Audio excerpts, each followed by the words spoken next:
This. Yes, that means that I'm live. And you know how we start every show with the promotion to let the people know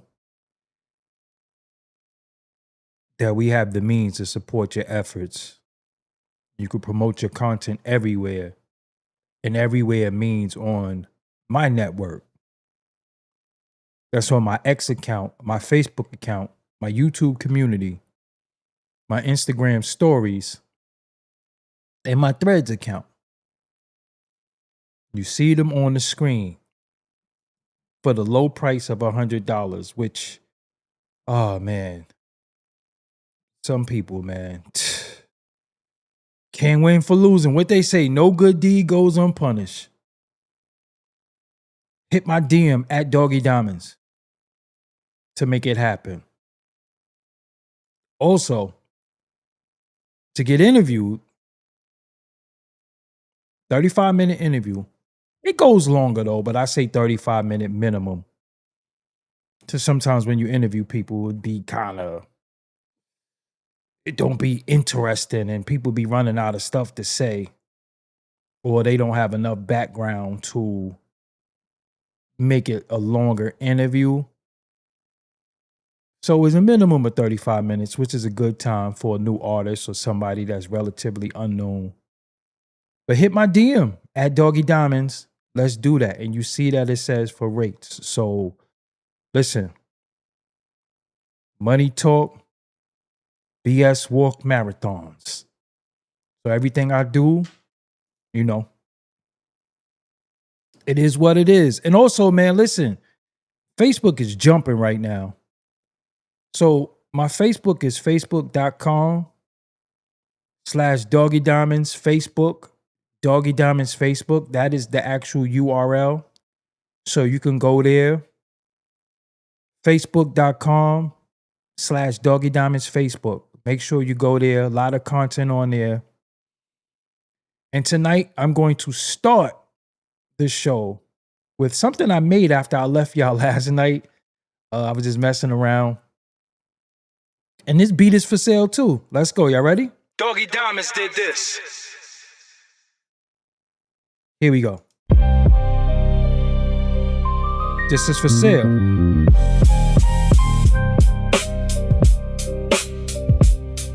Doggie Diamonds did this. Yes. I see y'all in the room. Nate Jackson, what's up? Bill Blast, what's up? Clubber Lang, what's up? Fam Roots, what's up? Doggie Diamonds did this. This is for sale. Hit my DM.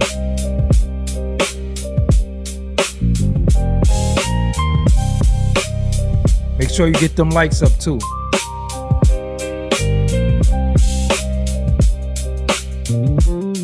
Doggie Diamonds did this.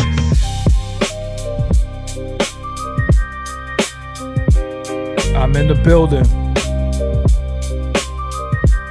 Derek Douglas, I see you. Vision 3030, what's up? This is for sale too. Doggie Diamonds did this.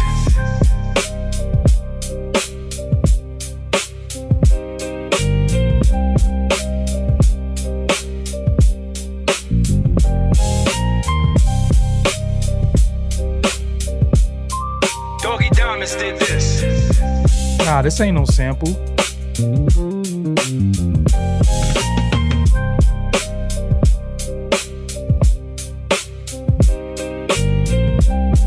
Yo, OG Wisdom Podcast is in the building every Sunday, 2 p.m. OG Wisdom Podcast, come on. Doggie Diamonds did this. As soon as I got off live, I was working on this.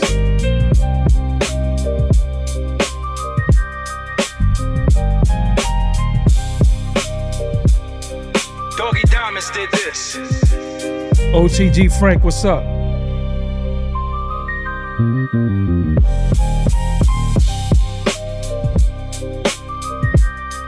Doggie Diamonds did this.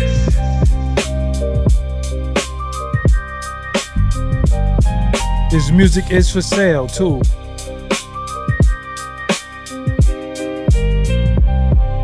It is for sale. Doggie Diamonds did this.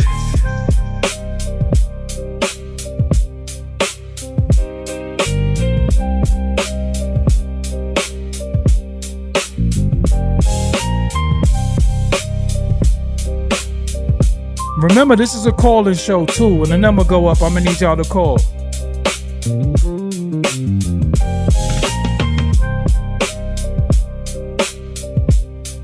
Doggie Diamonds did this.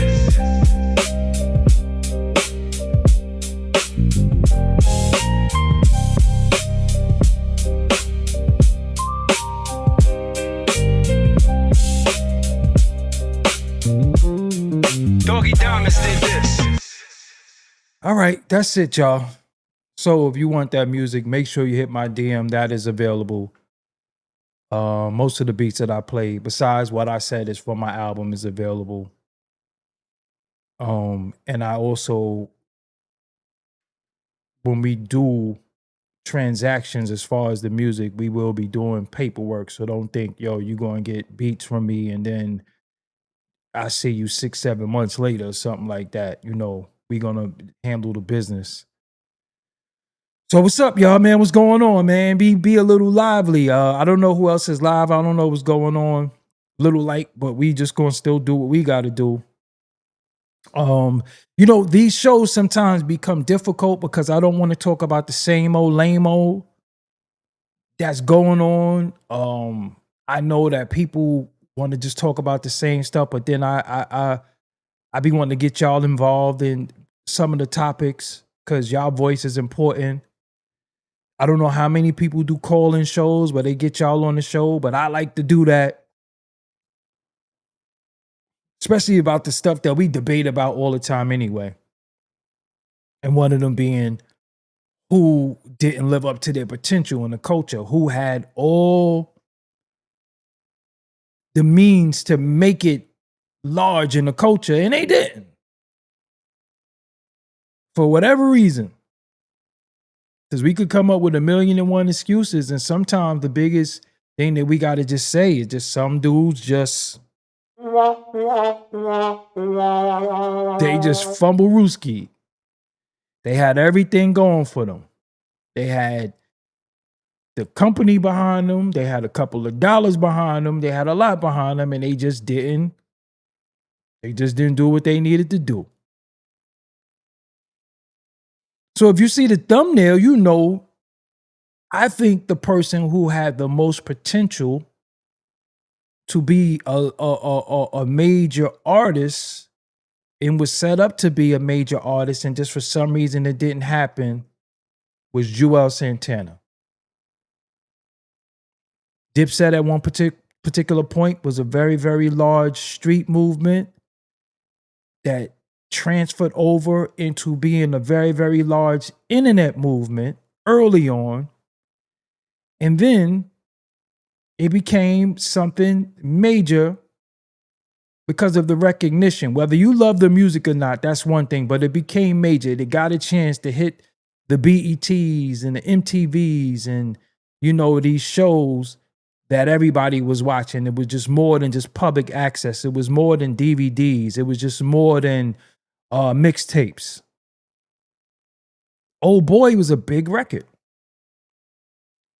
Santana's Town is big. These records are big to this day.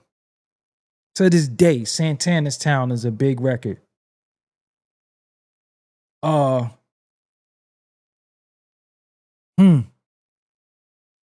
just for some reason, Joel Santana wasn't this big artist that I thought he was gonna be. And then they was, you know, coupling him up with Lil Wayne. Like Lil Wayne is his best friend.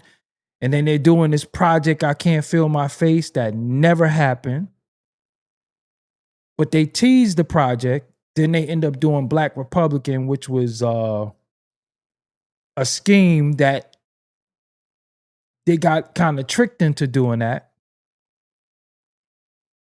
But just nothing ever took place.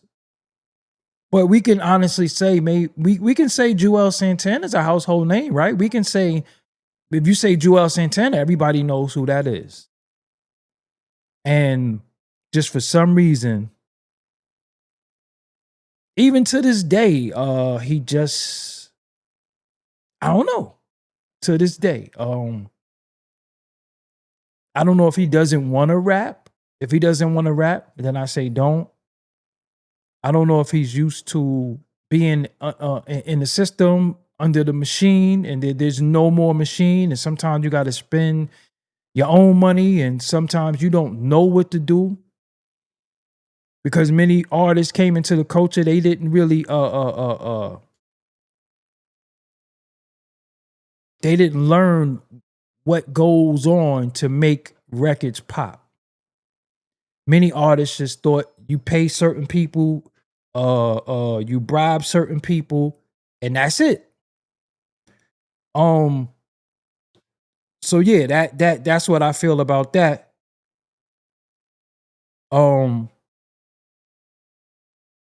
And we just thought Jewels was just gonna be a major artist, and then when Cam wasn't dealing with Jewels anymore, he had Vado. I didn't think Vado was gonna be a multi-platinum rapper or nothing like that, but I thought Vado would be a little bit more popular than he was. I really like Vado. I really thought Vado was dope. I it's just something about the way Vado rapped that I really, really rocked with it. I thought he even outshined Cam on some records. But I really thought Vado has a record that I love called Over. It's Over. Yo, produced by Dane Grease. I love that song. That's like one of my favorite records of all time. But I don't know what happened. I don't know if they thought reality TV would bring them certain recognition and they went on to do that. I don't know what happened. But I can say that these artists were in a position to be known or get burned that some artists never got.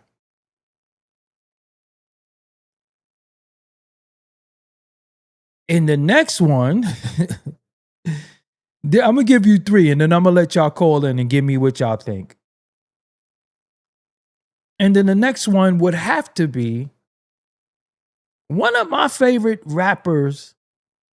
I can't say artists because I don't really, I don't know them for dancing on stage or doing certain things. But one of my favorite rappers, when they first popped up on the scene, that I really thought was gonna be the next Messiah, rap Messiah, of course, was Jay Electronica. I really believed in it. I bought into that shit. Like, I know Jay Electronica songs that many of you probably never heard before. Like, I bought into it. I was like, yes, here we go with this Rakim-esque Nas type ability of rapping. Imagine if you had Rakim, Nas, and Killer Priest in one person, and that's what I thought this was gonna be. I really believed that shit. I was like, yo. And I know songs like Dealin'. I know like mad records that y'all probably never heard before from MySpace. And I was just like, yo, dude, name is a little whatever. But I was like, yo, okay, he got the lessons in his rap. Matter of fact, he might have more 5% lessons in his rap than Rakim. I don't even know if Rakim had any 5% lessons in his rap. being truthfully. But he had that, but then he had the street vernacular of the Nas in the presence and the tone of a Killer Priest. Then he had the production that I was like, yo, how could you mess that up? How could that go wrong? How could this not work? So by the time that y'all got Exhibit C, I was already seasoned into the sound. I was already like, Exhibit C is just that's just the icing on the cake, but it already is mad banging joints. And then I just don't know what happened. I just don't know what happened. I don't know. And I'm not gonna blame them all the time, but a lot of dudes got their shot and they got the opportunity to be a major artist. And I think sometimes the company that they kept, or because you wouldn't never put Jay Electronica with Diddy, like, right? Like you like, Diddy, what the fuck you doing? Remember what Eddie Murphy's father said to him? Fuck you doing with Danny Terrio? Fuck you doing with Diddy? It just don't mesh. Or so we think, right? Now, one thing I will give Diddy credit for is that he will put out some music. He will executive produce some music. Music will come out. So I give him I give Diddy that credit. Some music gonna come out. But I don't know. And I think when these artists do interviews and when people talk to them, they don't ask them what happened. Like, what went wrong? And if something went wrong 10 years ago, why are you still in the space that you was at 10 years ago? You understand what I'm saying? Like, why are you still there? So if you look at a song like Exhibit C, that shit is old. That's not a new song. So I even Googled this right here, and I share it with you. What rappers didn't live up to their potential? And this is what they gave me. I don't necessarily agree with the list, but if you could just see what rappers didn't live up to their potential, it said opinions on which rappers failed to live up their potentials vary wildly, but fans and critics frequently point to a few artists who showed immense early promise but fizzled out, changed styles, or were derailed by label issues and personal struggles. And it just says number one, Jay Electronica. Despite being hailed as a generational lyricist and securing high-profile backing from Jay-Z's Roc Nation, Jay Electronica never capitalized on his initial buzz. He took over a decade to release his official album, A Written Testimony,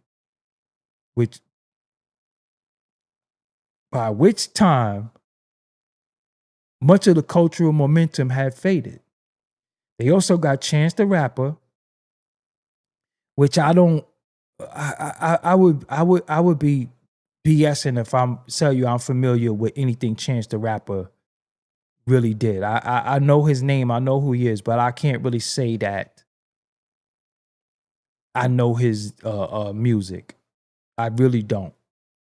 And it could be a song that I hear all the time, but I just never like, oh, throw on that Chance the Rapper. I can't say that I ever did that. And he might have dope songs. He might have had a dope song, but I just really don't know. Trinidad James, who I don't know if he didn't live up to his potential. Me personally, I didn't really think he had any potential. I thought, whatever, all go everything. I think everybody just knew, pop the Molly and I'm sweating. I thought that's all everybody knew from that. B.O.B. I thought B.O.B. had some good music. No pun intended, right? You see the next thing? I said he had some good music, and look what came up right after that. I would say B.O.B. You know, I remember Airplanes. And it says over time, his pivot away from focused hip hop and increasingly erratic public theories diluted his musical legacy. And then they got number 5, Designer. I don't know, man. You know what's weird about this? Yo, Panda is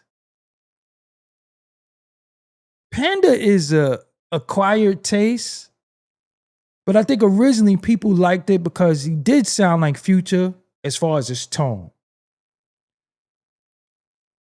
But if you listen to that record in certain headphones in certain places, the shit be knocking. You just got to be, ready to listen to some mumbo jumbo a little bit, which is the same verse like 3 times. But it was a good song. That don't mean it was dope. But it was a good song. That don't mean it was dope. It just mean it was good. If that makes any sense. That don't mean that it's like a banging song, like, yo, turn that on. But it just was just very, very sonically, it was just good. You know what I'm saying? It was sonically, it was real good. So that's who I believe. I would go Joel Santana, number 1. I would go Jay Electronica. And I will go Vado. In that order.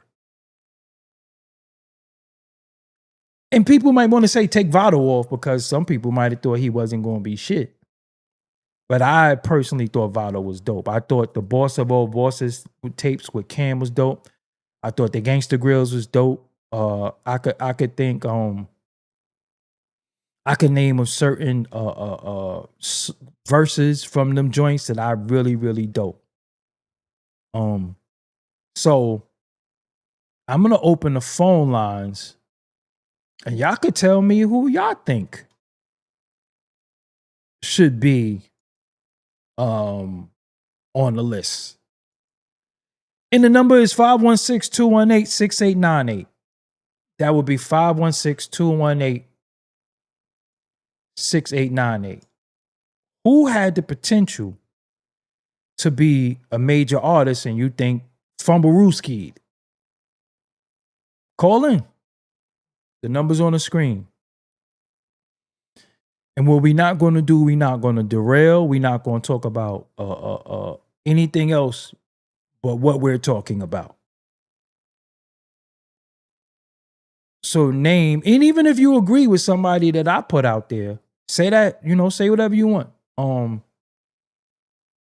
The phone line is open. 516-218-6898. Call in.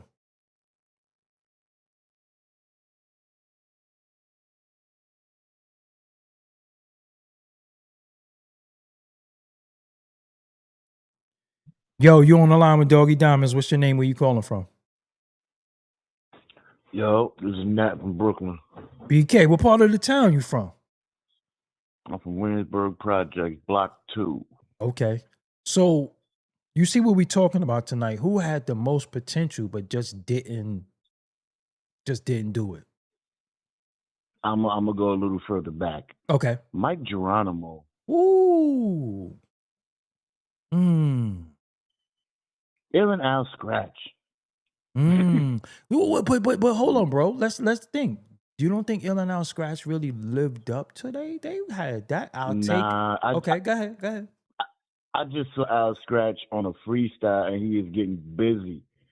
And I'm like, yo, I like these dudes since back in the days. I'm like, they just fizzled out. I don't know what happened. It could have been financial, the label, it could have been anything, but they just disappeared. Chingy. Chingy. Well, you know what happened with Chingy. Homeboy Yeah, put that on his name, put that on his jacket. That was just real bad, man. That was bad. definitely. So, all right. So I want to talk about Illinois Scratch. You didn't think they really peaked with I'll Take Her? They had some good music. Like I think they did what they needed to do. Cause I think when you put out one record and you blow up, but if they put out a couple that really did well for them. Where My Homies was. And Go ahead. that was my point. They Okay. had some good joints, and their ceiling was they had a good ceiling. And I don't think they reached it. I Got don't you. think they did. I think they had more in the gas tank. Yeah, I can't disagree with you. And who was your first one? Mike G? Yeah, Mike Geronimo. Yeah, well, you know what happened Because with back him. in the day, bro, Right. mixtapes. You know what happened with Mike Geronimo, I think when Irv left Blunt and Yeah. went to it kind of stunned him. But yeah, Mike Geronimo, my favorite joint that he did is a song called Unstoppable. You ever heard that produced by Pete Rock? Yeah, definitely. Yeah, That was on the that's Tony Touch tape. right. Yeah, crazy. Nah, I agree with you. That's some dope picks. I appreciate you. Make sure you hit that like for me, bro. Not definitely salute Zombie Grind, because I was say Brooklyn in the building, New York Knicks and 5. Yeah? 5 is already over. That thing over. All That's right, what thank you. That's the slogan, though. Got you. Thank you, fam. Peace. Holla at you. Yep. All right, call in 516-218-6898. Who do you think had potential to be a bigger artist but didn't quite make it? What's up? You on the line with Doggie Diamonds. What's your name? Where you calling from? What's up, doggy? What's up? What's your name? Where you calling from? I'm calling, man. I'm in the truck, man. I'm in the semi right now. I actually don't even know where I'm at. I'm in between Florida and Louisiana right now. Hey, be safe. Be safe. Go ahead, bro. You know the topic. For sure, bro. Hey, I got two for you, man, and I know it's gonna be controversial, but you gotta think about the time when these brothers were supposed to take over. So, number one on my list, I'm going with Jadakiss. And number two, I'm going with Fabulous. I think they dropped the ball at the time when New York rap really needed them. They didn't come through. They both had the layup to take over the game. They were supposed to be like two of the nicest at the time. And when those albums dropped, they disappointed. So for me, I got to say Jada and Fab. To keep it real, I don't think neither one of them got a classic. They got some dope features. They got some dope, some dope mixtapes here and there. But on the overall and the potential that they had and the way that, at least that I was thinking about them, and I know a lot of other hip hop fans was thinking about those two, I think they dropped the ball and they never took off the way that they were supposed to. So if you had to say take off, what is your expectation? Because is being a household name and still relevant today? That's not good enough. I mean, not with the potential that they had. I think that at the time, like when you think about when Kiss the Game Goodbye came out and when I can't remember Fab first tape, but I can't remember the name right now. But I think it was Ghetto Fabulous. I think it was Ghetto Fabulous. Right. He at that time. I wouldn't say that we was really disappointed in him, but I would say around that time when Ja Rule started taking over, Jay-Z retired, Nelly and them started taking over the game. Eminem, DMX was kind of cooling off a little bit, and Jada and Fab was like they was the next. To me at that time they was probably the next up for me after Jay, after Nas. I was expecting Jadakiss and Fab to take that next step and really take over the rap game, but they never really did. They never did. Got you. Okay, that's dope. All right, fam. Thank you. Be safe when you're driving. Get to your Salute. destination. Thank you for calling. For sure. Peace. Yeah, some people feel like that. Some people feel like Jadakiss can't make a solo album. A lot of people feel like that. That's the talk. We know he can do dope verses. We know he can make good songs, but some people feel like he can't make a good album. 347-984. What's your name? Where you calling from? Yo, what up, doggy? Superstar Rel from Queens, man. What's going on, bro? All right, what you thinking? You know the topic. All right, man. I'm gonna be honest. I'm gonna throw myself out there first. I'm definitely not living up to my potential. But Hey, excluding that, that's keeping it real. Go ahead, you though. you got to hold yourself accountable. But excluding that, I got two. I want to say Andre 3000 because we never got a real solo project from him with him just smoking shit for like a good 15 tracks. Okay. And my other one would be Lloyd Banks. Lloyd Banks seems like he just kind of wanted to just drop some bars and then get out the spotlight. But I feel like if you'd put pedal to the metal, shit could have got spooky out here, man. So what you think he's doing as a soloist right now? You don't think that that's good enough? No, it's fire, but I just think when he had the momentum and everybody was looking at G Unit as a whole, if he would have branched off like, yo, all right, this is also what I could do. It's of course the people that's tapped in going to tap in, but I don't want to say too little, too late because that's disrespecting people's art. But it just feels like everybody who knew he was nice we know what he could have did, but now it's kind of like, man, it's nice, but it's like, damn, bro, we needed this maybe 12 years ago. Yeah, I think he's holding it down. You know what I think with Banks? I think Banks grabbed a solid support system, and that's good enough. I don't think he wants to be a top rapper as far as commercially. I think he developed the system of, yo, I got these core people and I'm feeding them. I think, but I get what you're saying. I get what you're saying. No, I can respect that though. Yeah, That's a good setup. Because I think that's where the culture is right now. You get your core people.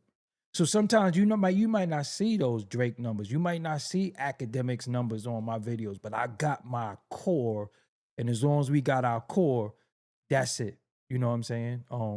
That's a fact. All right, thank you, bro. Thank you for calling. Yo, peace, man. Them beats is fire, by the way. Thank you. Yep, yes, later on, peace. So Brooklyn Crook says, given rap's global impact and cultural influence, it is my opinion a great many MCs were forced into underachievement, industry rule 4080, record company people are shady. Q-Tip. I gotta agree with you. Y'all said Shay Davis. Come on, man. Hold on. Don't be talking about my bro Shay Davis like that. Hold on. Yes, you on the line with Doggie Diamonds. What's your name? Where you calling from? Yeah, it's Bad Lungs, Patterson, New Jersey.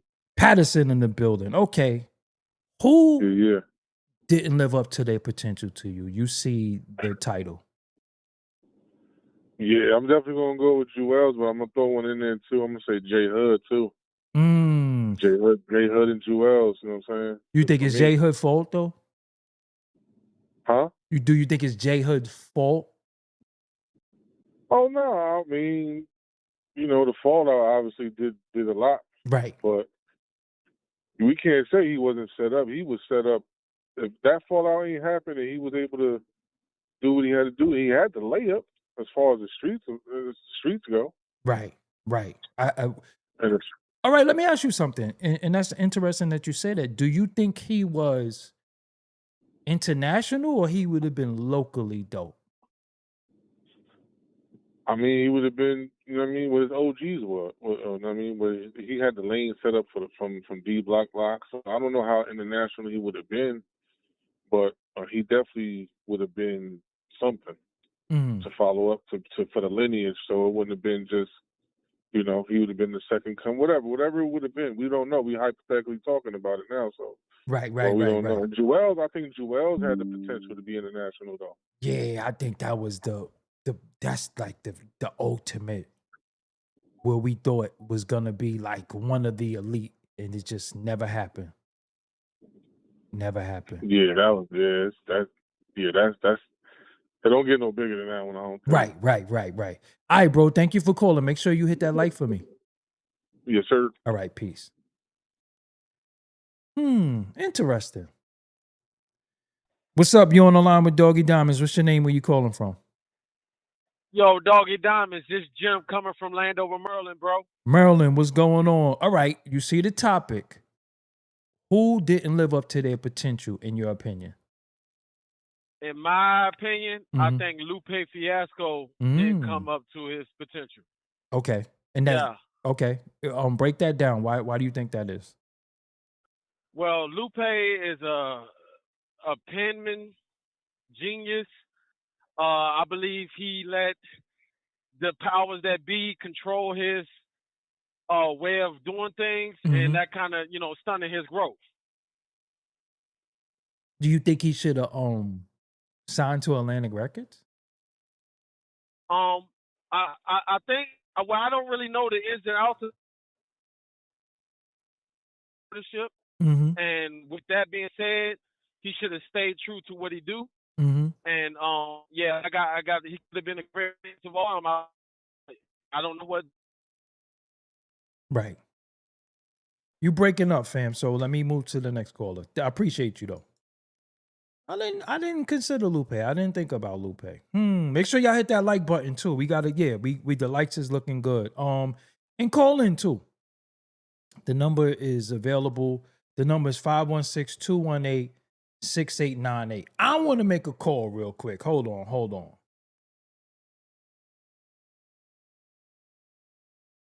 Watch this.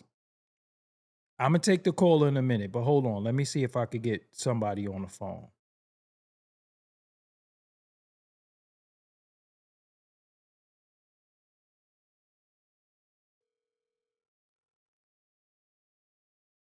Watch this.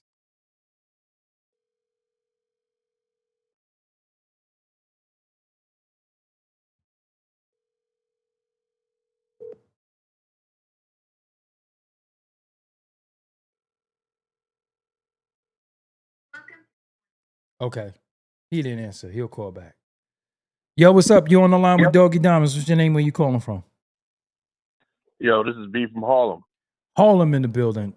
You see the topic. Yes, I do, sir. Who do you think fits into this topic? Can I give you 4? Go ahead.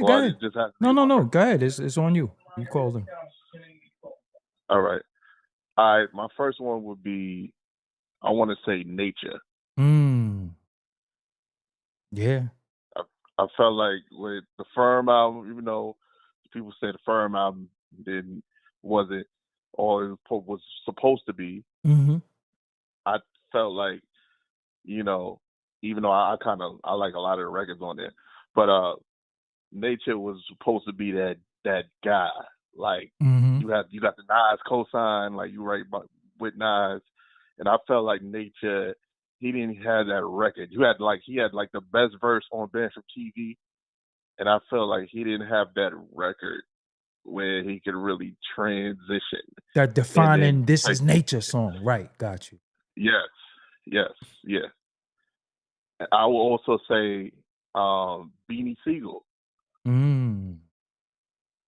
I felt like Beanie Siegel was, he got a lot of legal issues and everything like that, but he had the infrastructure with Rockefeller, with Dame, that could have catapulted him to a higher level if he was willing to, do more of the work and then make some different type of records.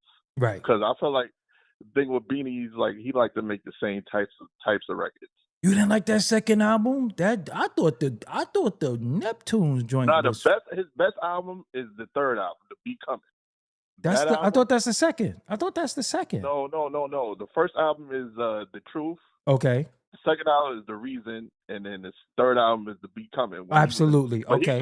He couldn't even really like promote the album. Right. That album is incredible. Because I thought the joint with the Neptunes and Snoop doing the chorus, that was what? That was that one with him and Redman. Right.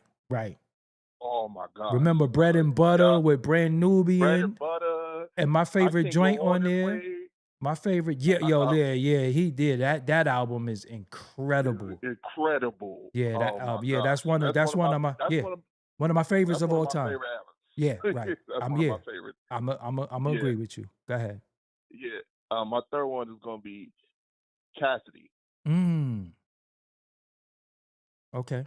And then I don't know what's wrong with the Philly dudes. I know Philly is a tough place, but it seemed like all of them, there's always legal issues with them, and they Philly dudes could rap. Right. Like you can't. I don't know, other than maybe dudes nowadays, but like in that era, you had to, if you was from Philly, you could spit. Right. And then I felt like Cassidy, he had the song with, the dude that's locked up right now. That was big. Mm-hmm. And he had, the song with the Jay-Z sample. He said the I dude felt that's like locked up. R. Kelly. Yeah, that was that hotel was a big. R. Kelly had a Zorro mask on there and everything. That shit was. Yeah.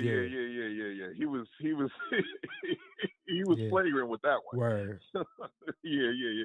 But I felt like he had the momentum. He had the momentum, but I don't know.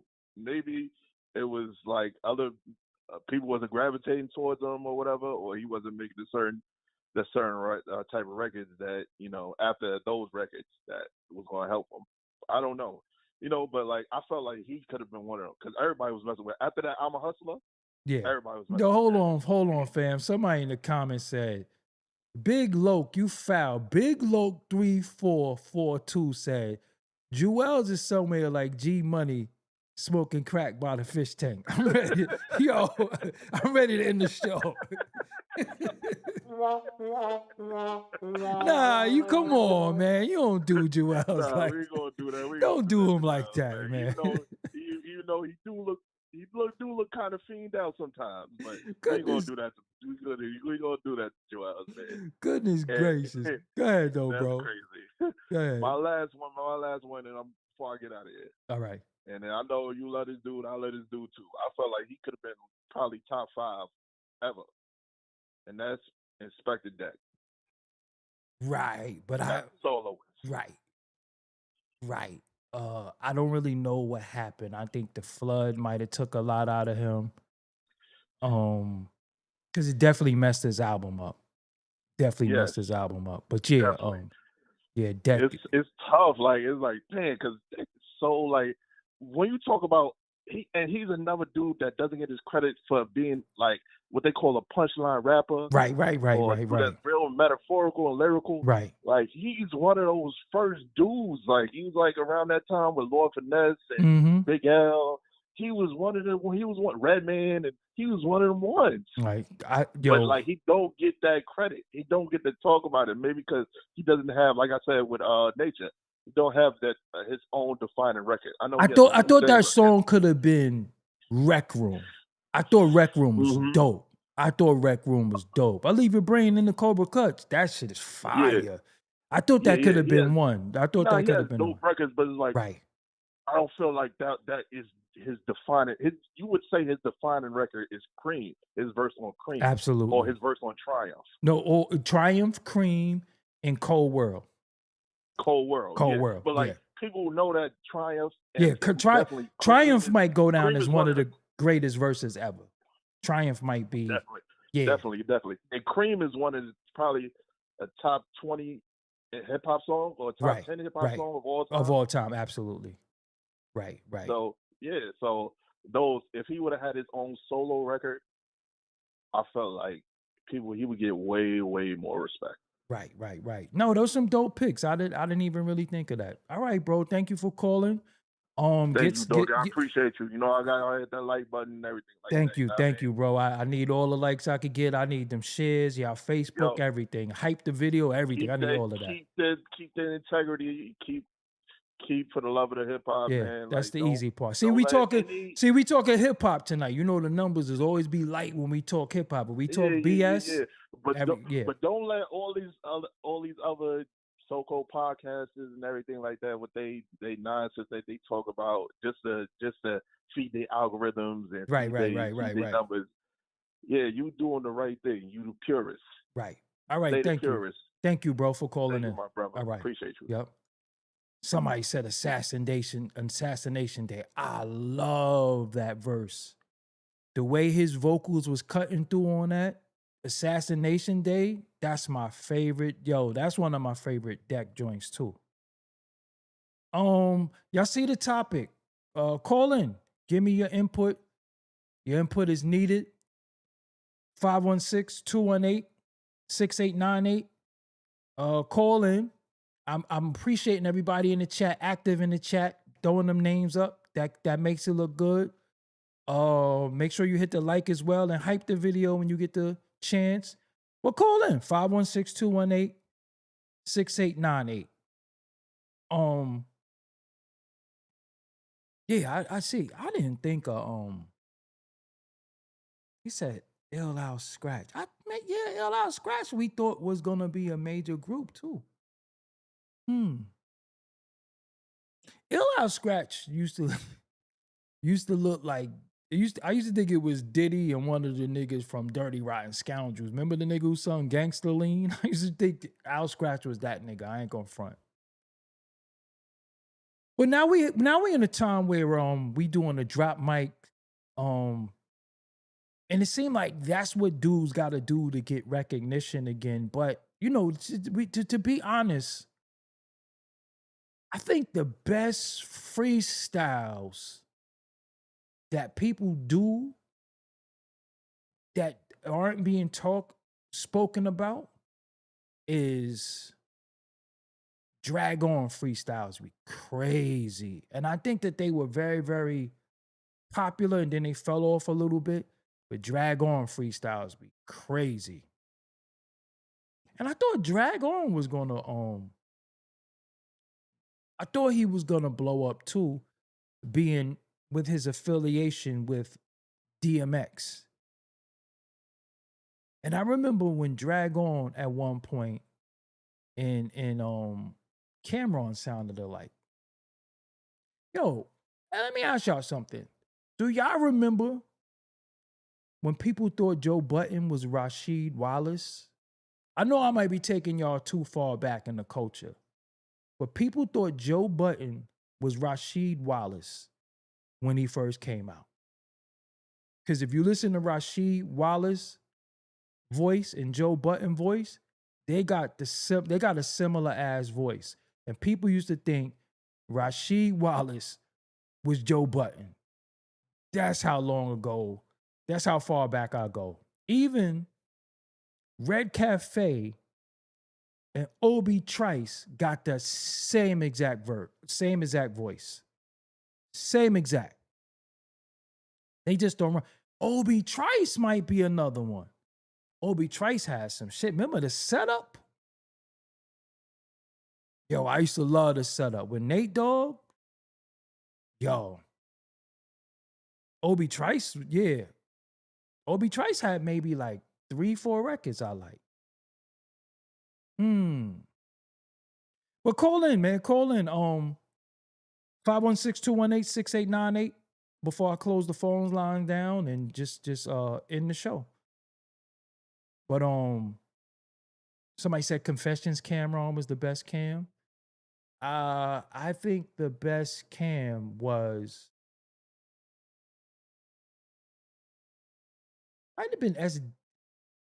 it might have been Confessions. Yeah, what happened to Obi Trice? Yo, you know I got a Jamal interview somewhere from Illegal. It's somewhere around here. I got a Jamal interview. I got an A+ interview as well.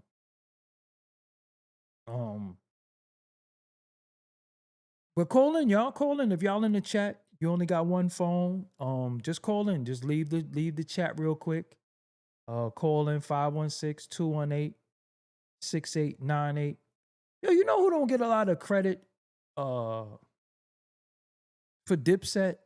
When we hear Dipset, we always hear, you know, of course, Cam, Jim, Jewels, Freaky Zeke, but I don't think Digga gets a lot of credit. Digga should get more credit for Dipset. Because I always think that people who cultivated the sound that we loved, they should be always saluted. And I think he created the sound that we love, that we learned to love about Dipset. Then it was the Heat Makers, but Six Figure Digga for sure crafted that sound. Because remember, we thought that these TV show themes and all that. You know, he rhyming the 347, 357. What was that? That was Magnum PI. Even you remember the Let Me Know? Dun, dun, dun, dun. Dun, dun, dun, dun, dun, dun, dun, dun, dun. Yeah, that shit was, and I think Diggo also did the logo.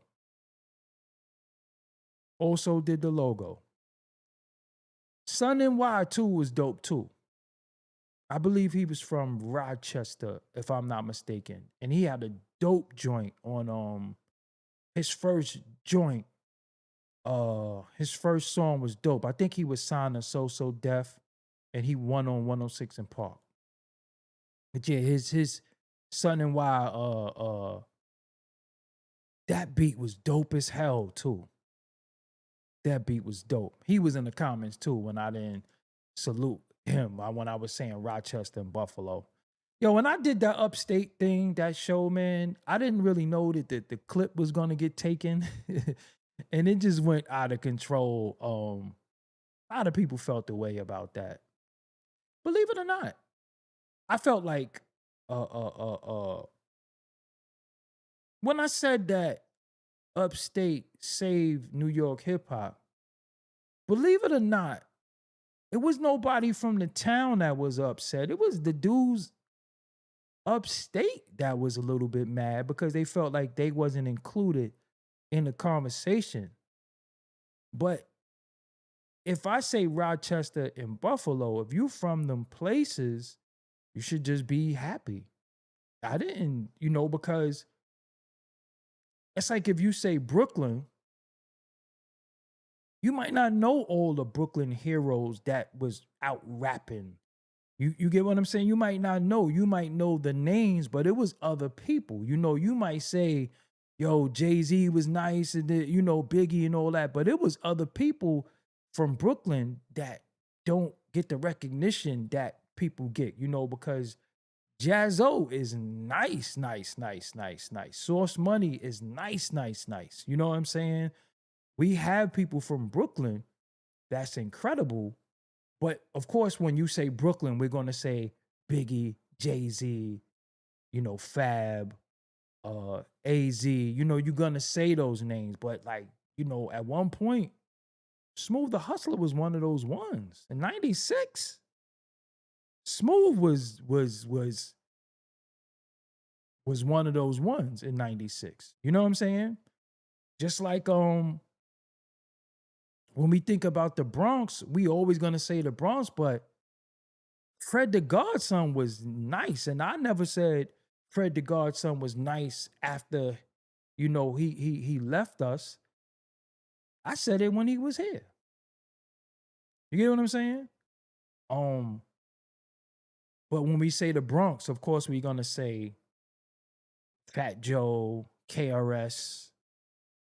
But in my personal opinion, the nicest rapper from the Bronx was Big Pun. Like, we could say KRS, but Pun, that shit was just crazy, man. That You Ain't a Killer. Yo, I still listen to You Ain't a Killer to this day. Like, it just came out like Charles Manson in the flesh. Yo, You Ain't a Killer is incredible. One of the dopest rappers that don't really get any recognition, who I thought could have potentially been on this list, is also Fonte. Fonte from Little Brother could rap, like dope raps. And I think when Drake came out and everybody was saying that he mimicked Drake mimicked Fonte, I think that kind of took away from Fonte's lyrical ability because people kept thinking that he was just a harmonizer and all that. Now, Fonte could rap. Fonte is incredible. And I ain't gonna hold y'all. In them 2000s, yo, I was LB. I was little brothered out. You know what I'm saying? I'm not even gonna hold y'all. I know all little brothers. I know foreign exchange. I know who Nicolay is. You know, like for real. Like I think when Ninth left, I wasn't really into it like that. They still had some dope music, but I knew who Little Brother was. Like, you know what I'm saying? Like that was like my soundtrack for the early 2000s. That was my soundtrack. You know, especially Loving It.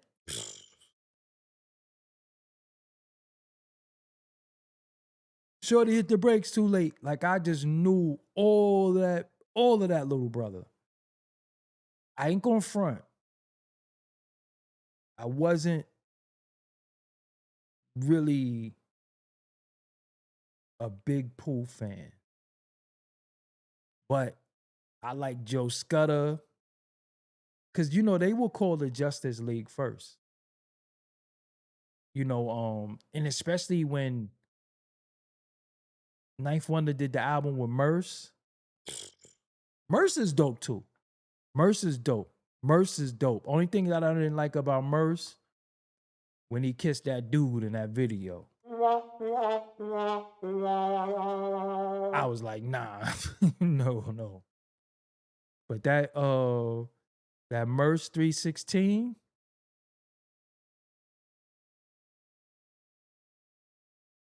yo, it's a song that I always wanted the instrumental for. Who was rapping again? I'm gonna say his name. It ain't Caesar Comanche. The song is called How Big Is Your World? I know Ninth Wonder did the beat. Yo, I love that song, How Big Is Your World? Like, yo, I love that. How Big Is Your World? That's like one of and it's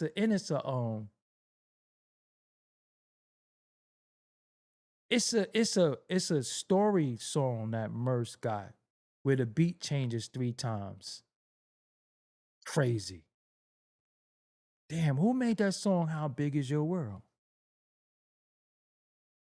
What the hell is his name? Median. There we go. Yep, yeah, Bill Blast, Median. I'm telling you, I was fiended out. At one point, Ninth Wonder had me like how Just Blaze had me after a while. Like I was just anything that they was doing, I was like, oh, that's fire. Like I was just like, yeah, his name is Median.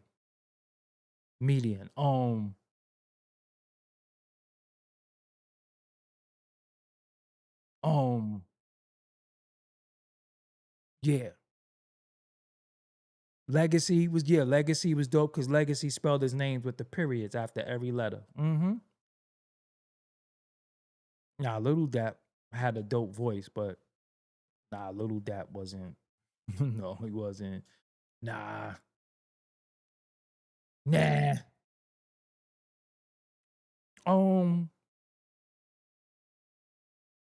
I thought Afro Ra was gonna blow up too.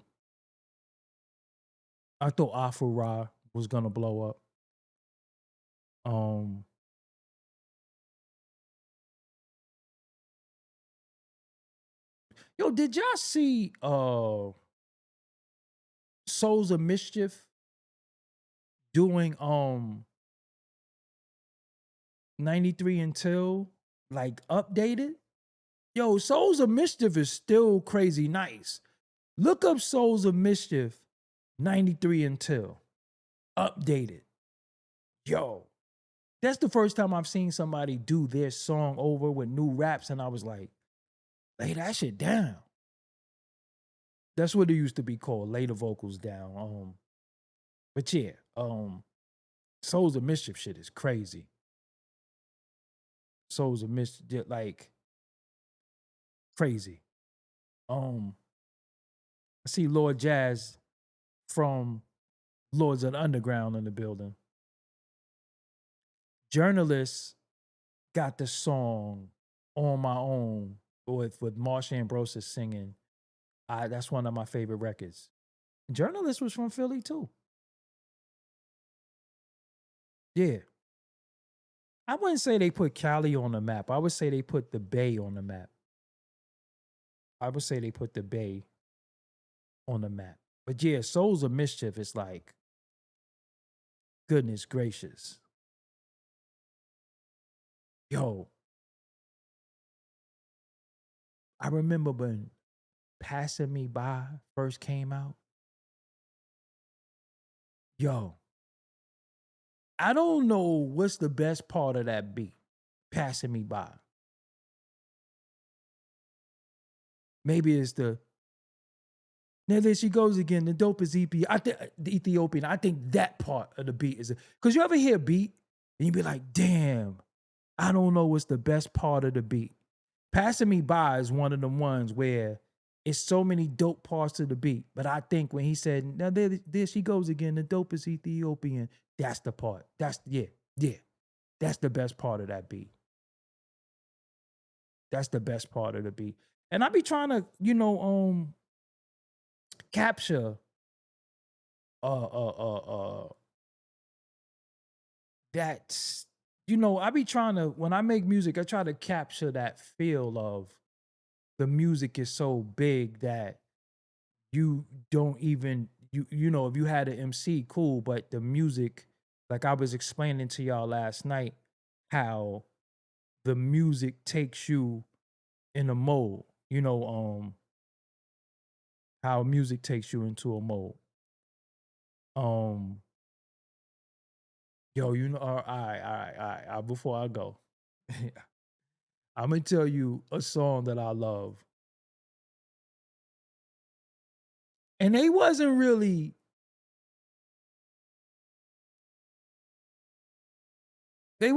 dope because they was like a Cypress Hill knockoff.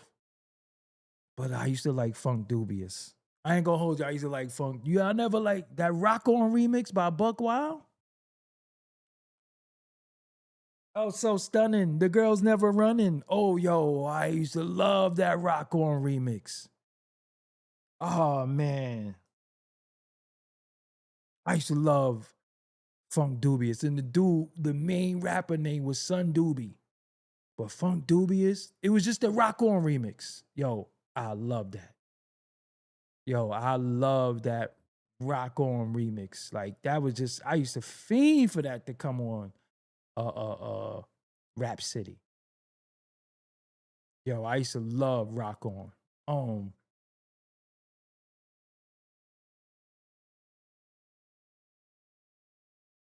Yeah, I used to love that shit. How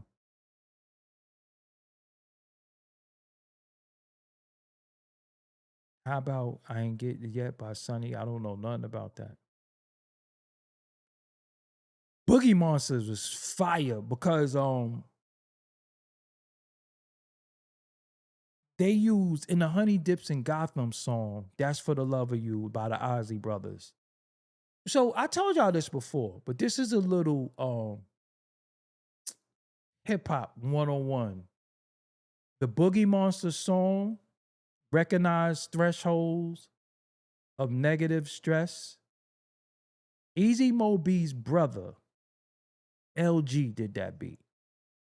See, I don't know if y'all know, Easy Mo B is Easy Mo B, and y'all should check my interview that I did with him. But he has a brother named LG.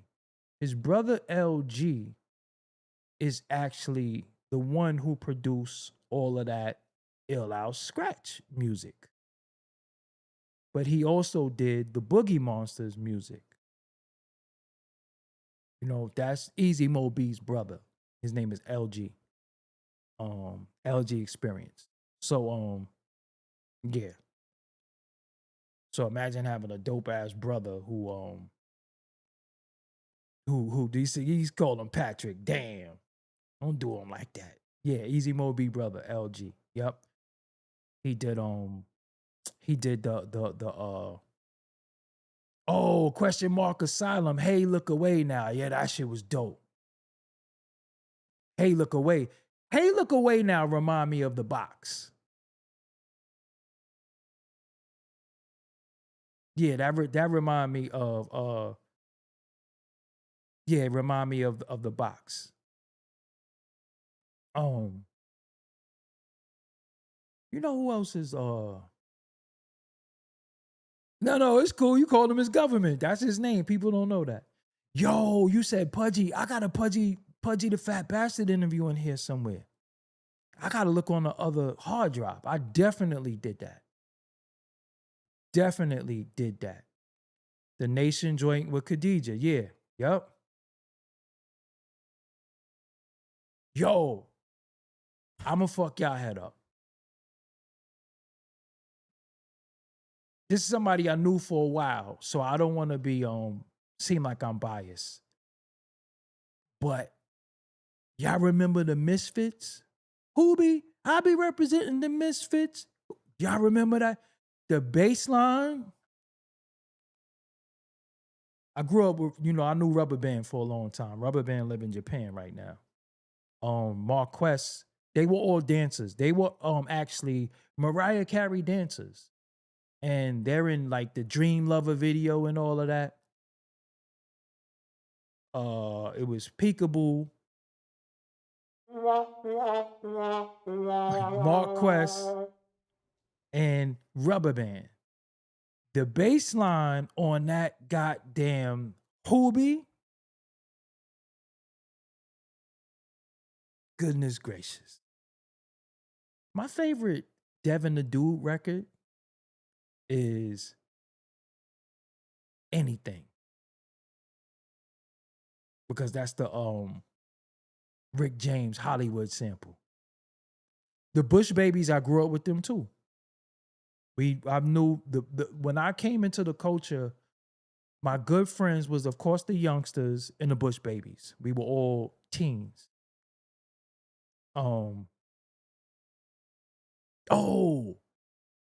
See, if you go to my Instagram, I be paying homage to all of these people. We gotta talk about the Bushwhackers. Caught Up in the Game, Buck Wild again. Caught Up in the Game by the Bushwhackers.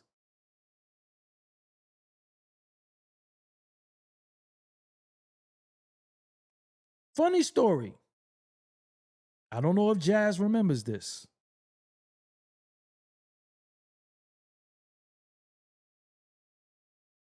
K-Def was producing Lords of the Underground. Marley did some stuff, but it was really K-Def. It was really K-Def. But he did a song for Lords of the Underground called Keep It Underground. And the Youngsters is on that. And I don't know if I heard it, but they played it for me when we was all together. It's called Keep It Underground, the Lords of the Underground, featuring the Youngsters. And I still remember it. I still remember that record. Oh, Brooklyn was different back then. Yeah, that shit was different. Yeah, I remember that. Scientific, that wasn't Mercury Records. What was Scientific on? It was one of them joints like that. Remember Back No Friends? You remember that? Remember Off and On? There it is, baby Paul. Off and On. Remember that? We all showing out, but it's good to show your age when you know the culture, because these conversations and talks don't take place no more. And this is why it's important for y'all to hit the like. This is why it's important for y'all to hype these videos, because I think if the numbers could reflect with these videos, it would change how people give out content because they think y'all want certain shit. You know, so but if we have these talks about hip hop, you know, yeah.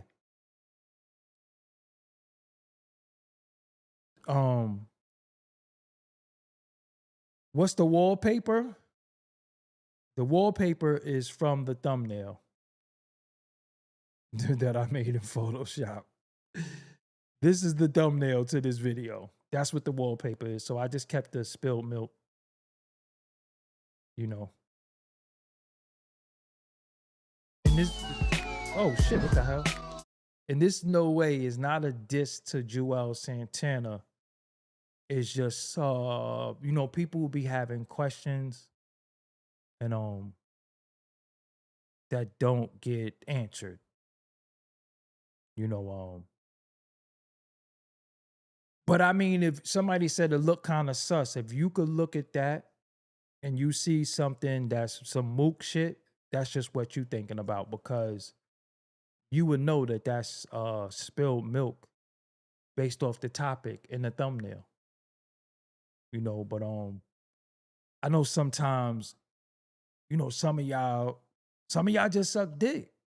So when it remind you of the dick you suck, you'll just see certain things and be like, oh, that's what I'm into. I'm not into that. I'm not into that. I wouldn't have never thought that that was some suspect shit. Just not me. Cause I don't whop niggas off. I would think that's spilled milk. You know what I'm saying? I would fucking say yogurt or something. I wouldn't think that it's fucking, you know, no whop. Mr. What's your name? Mr. Such and Such? You too sensitive, bro. Get some rest. Nah, you suck dick. You the one who said it was sus. Nobody said it but you. You too sensitive. You the one who said some dick sucking shit. It's sus. Now, on some man time shit, you know when you play with certain people a certain way, you know you be looking up at the sky like 10 seconds. You see that white light and then you look up at the sky, but only on the internet are y'all allowed to do that. And then you say, get some rest. But you here watching me. You could just go the fuck on. You could just click X. But niggas don't joke. This is another thing. Niggas don't joke with dick games and shit like that and moot games. Niggas don't joke about, y'all new niggas joke like that. We don't joke like that. I done seen niggas get knocked clean off their feet playing. Only on the internet. That's what I'm saying. Niggas don't play like that.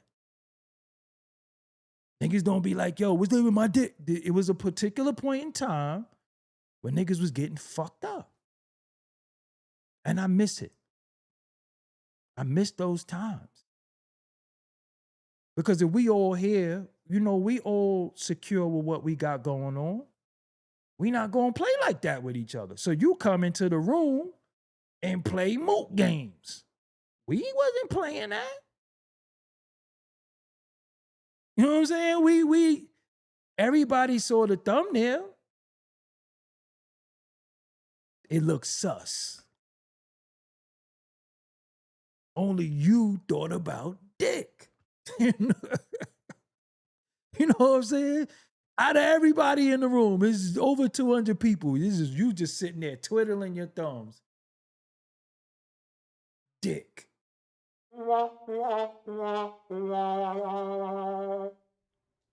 Anyway, so listen, right? Nah, I'm not sensitive to interact with, fam. I don't play with men a certain way. Like, I really come from a certain place where you didn't play with no real nigga because nigga fuck you up. Like, we just don't play a certain way. We could giggle, laugh, and joke, but anything where you was sex playing a nigga or doing anything that has something to do with some mook shit, You got fucked up. And I missed that. It's not sensitivity. You just not going to sex play me on some mook shit. That's not getting amped. That's just the truth. You play with who you play with like that. Y'all niggas could SMD each other and play stung and show niggas your balls and all that shit y'all be doing. We don't do that. Not us. Anyway,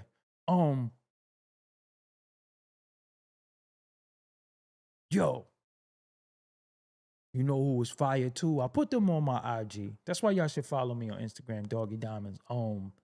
9 was dope. I get banned if I do and banned if I don't. Yeah. Yeah, somebody said 9. Look, see how the universe works? See how we in tuned? Nigga said 9 at the same time that I said it. If Cardi B was a better rapper, she would be Hurricane G. Now, you got to stop a little bit. 'Cause I'm not going to say Hurricane G was a good rapper. That we not going to. She had a dope tone, but and rest in peace. But we not going to act like we got to chill sometimes. And I think sometimes when people pass away, we give them more accolades than they deserve because they passed away. But you can't we ain't gonna do that. She was good on the song that she was going on. She had a song called Milky.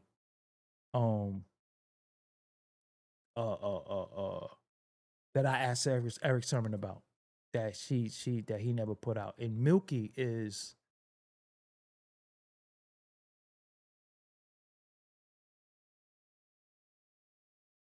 the music I'm slipping on one of the EPMD albums was Milky song. Yeah. Somebody said Fab is an underachiever.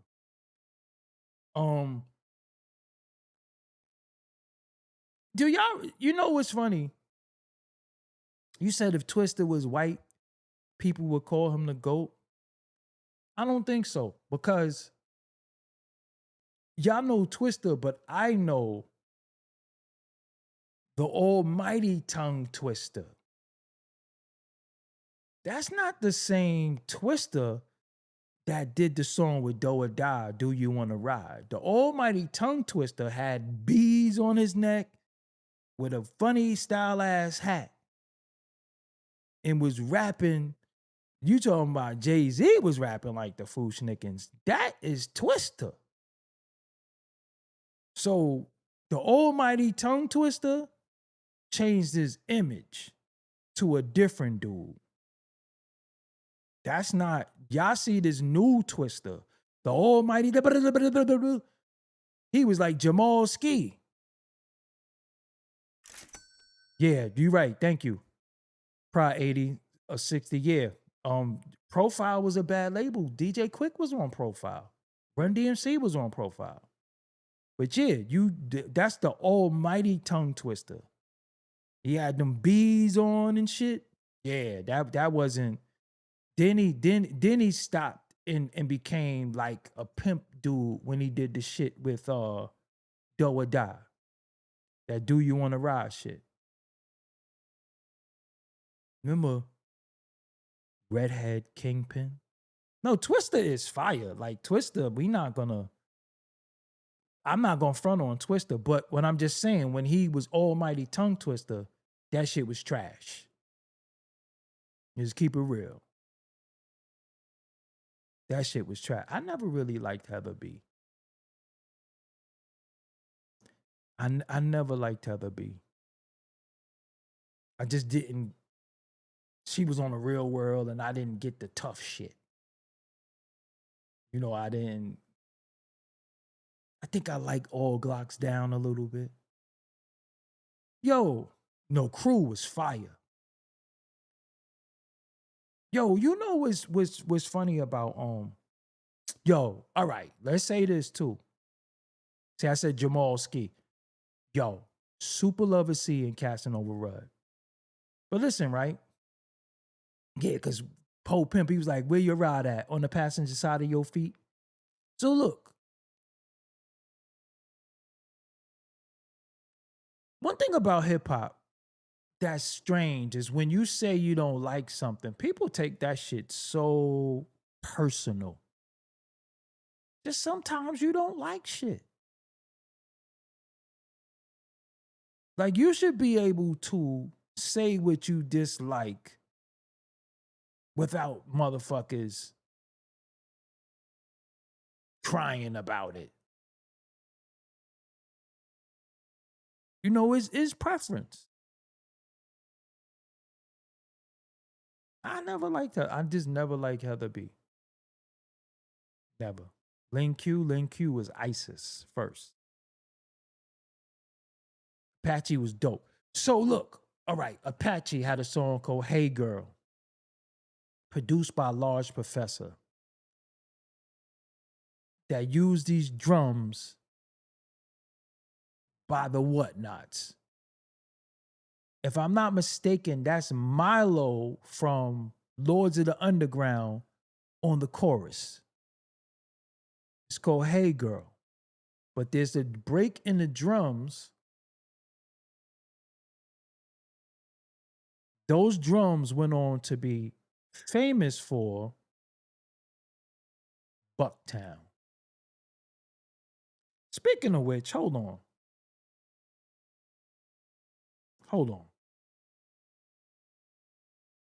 Let me see if he pick up.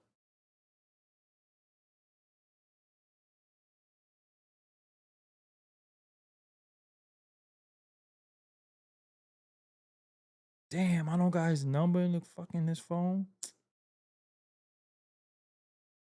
Oh, I don't got bro number in this phone. Wow. Yeah. So if you listen to even Tame One, Wrong Side of the Tracks sample was a girl by the name of Entice. It was called Black to the Point. That sample from Wrong Side of the Tracks. Is it Wrong Side of the Tracks? Doom, doom, doom, doom, doom, doom. Yeah, that is. No, that's not Wrong Side of the Tracks. What's the first? Whatever song that I think is Wrong Side of the Track. That was Entice, called Black to the Point. Then Hush Hush Tip, Fourth Disciple did that. But that's also the sample that Chubb Rock used on his album called The One. Oh, it is Wrong Side of the Tracks. Yes, okay. Yeah. Yo, one of my favorite songs ever is Ice Down Medallions. Oh my God.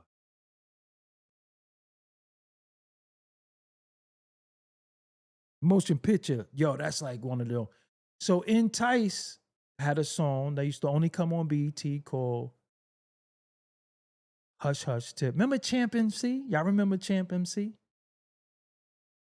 Champ MC, they end up becoming the Deadly Venoms. It was Entice, Champ MC, Roxanne Shante, and I think Sequence from Finesse and Sequence. They was like some female Wu-Tang shit. Y'all remember that?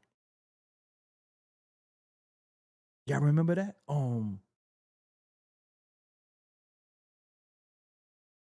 What was that chick who made that song too? 5 o'clock in the morning. Where you gonna be? Outside on the corner. Yo, that Champ MC Keep It Real was dope. That was dope.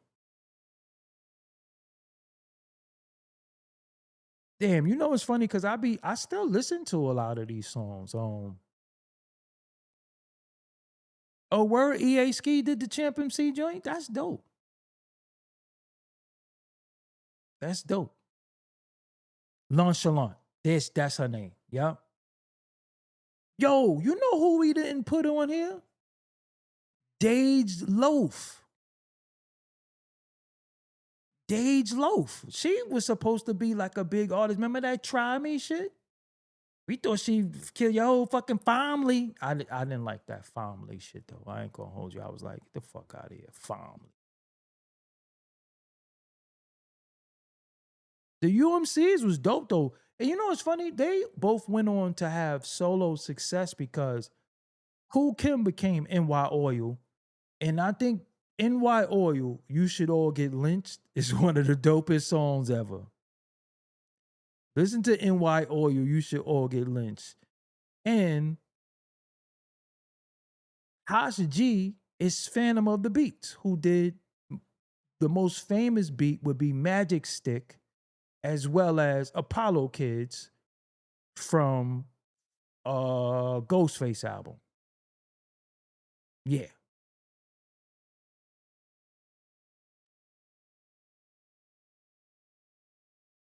Yo. All right. Forgive me. The beats was fire.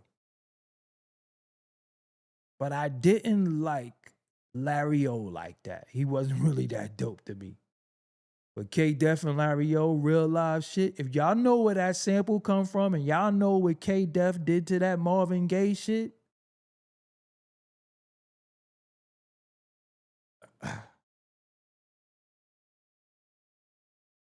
it's from a soundtrack.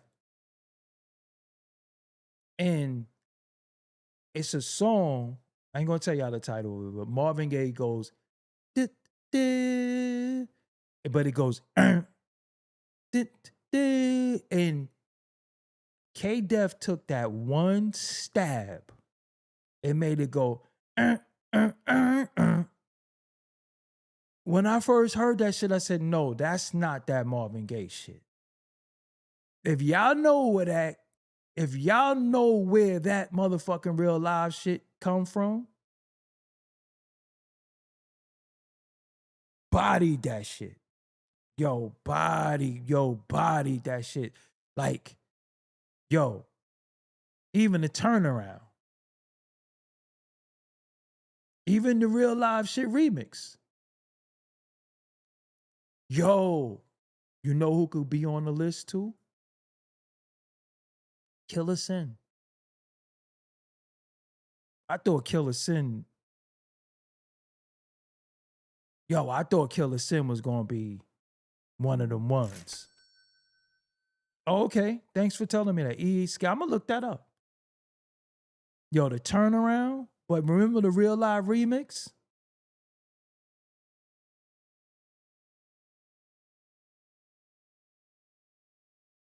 Lord Tariq was on that too. Could we say Lord Tariq too? Did y'all think Lord Tariq was going to be a major MC? I never really was a Peter Guns fan. He was okay to me. But I never really thought, Corey Guns definitely. Could we put Corey Guns on the list? Because that 6'7" shit was, I don't know if I like 6'7". That shit was kind of annoying. Yo. Killer Sin on Soul in the Hole.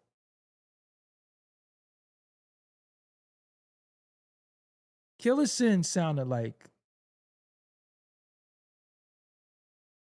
So, the way Big L was to Lord Finesse, I looked at Killer Sin was that to Raekwon. Because Killer Sin was dope, but his shit would make sense. Sometimes Ray would be like making dough substantialer. Ray would have his little slang. Ray would make up some words. But Killer Sin, fire.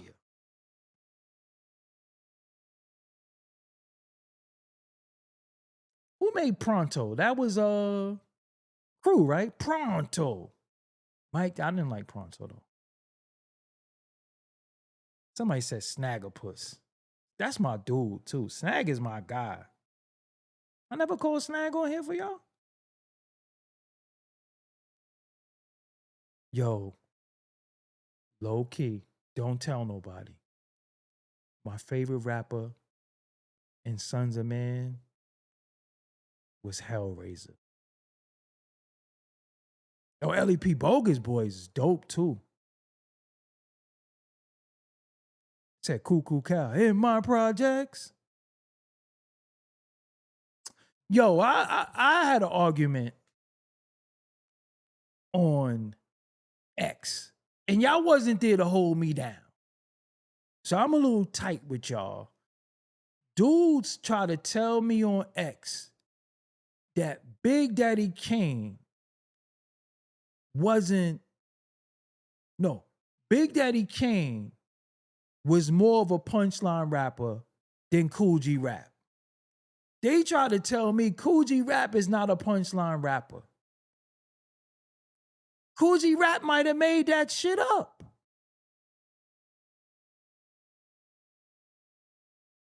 They try to tell me Kool G Rap is not a punchline rapper. On X one day. I just signed off.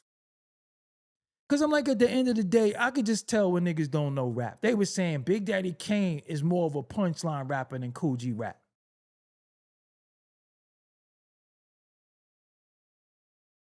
I'm like, Kool G Rap might be the father of that shit.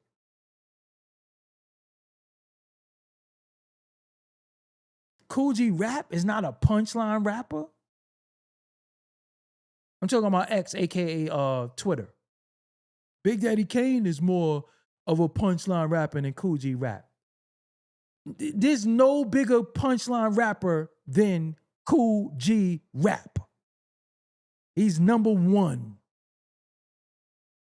Everybody else is sunned out. And respect to everybody, Kool G Rap is number one. You take any song that he was on. I'm giving bitches more stitches than Frankenstein.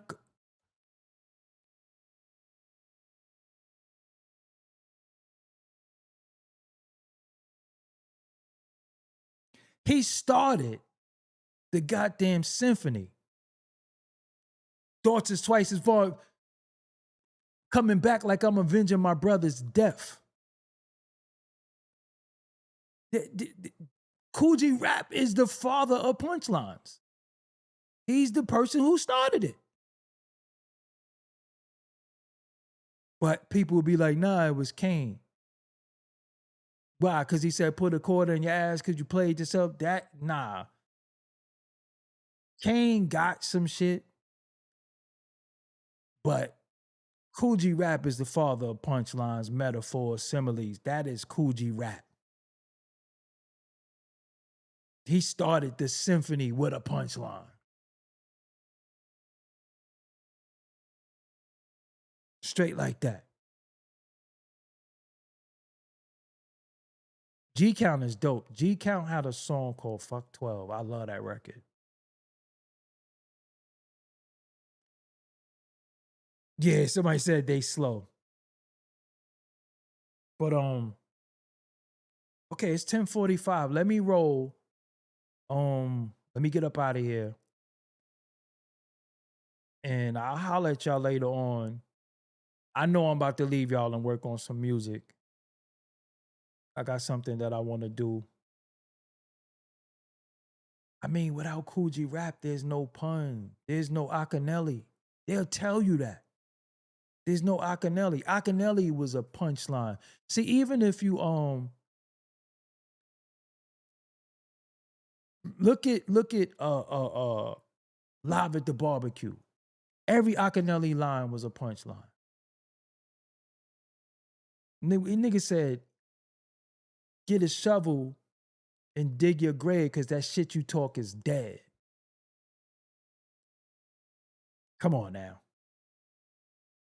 But yeah, I'm gonna work on some music. I have to actually, if you've been watching me on Facebook, I went to buy some speakers, but I already had them. So I'm just gonna go actually hook the speakers up and work on some more music. So hit me up at Doggie Diamonds on Instagram if you need you want to get interviewed and you need promo. Only $1. And I want to say this before I go. One thing about me, when I come on these platforms and my outlet, I make my intentions plain and clear. I make my prices plain and clear. You can see on anything what I've done. That's why, as well as having vocals of me speaking, I actually have it on the screen. And for some reason, a lot of people be getting it twisted about what I offer.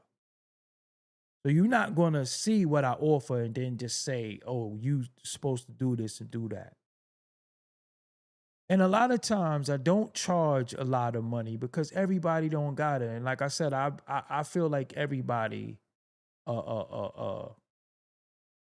deserves a chance. But what I'm not going to do is, because the rate is affordable, I'm not going to lower the type of people that I take money from and do business with. I'm not going to do that. Because affordable doesn't mean cheap. I don't do no cheap shit. Affordable does not mean cheap. And if affordable means cheap to you, then you got the wrong mind state. Because maybe I should just jack up the goddamn prices and then you can't afford it. You know what I'm saying? So a lot of times I try to make it to whereas it's affordable to people. But what you're not going to do to me is pay $100 and want $10,000 worth of work. It don't work like that. I say what I do, and it's plain. I just had to say that because it'd be a lot of things that go on behind the scenes that I be putting up with, and I be like, I don't gotta put up with that shit, and I could be an asshole, but I don't even be wanting to be. You know what I'm saying? I just think some people need to go sit their ass down on somebody's couch and really,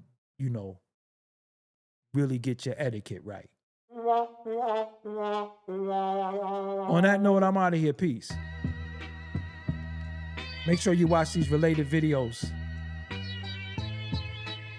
And make sure you hit that like button and hype the video up. Doggie Diamonds did this. Did you hear what I said? I told you. Doggie Diamonds.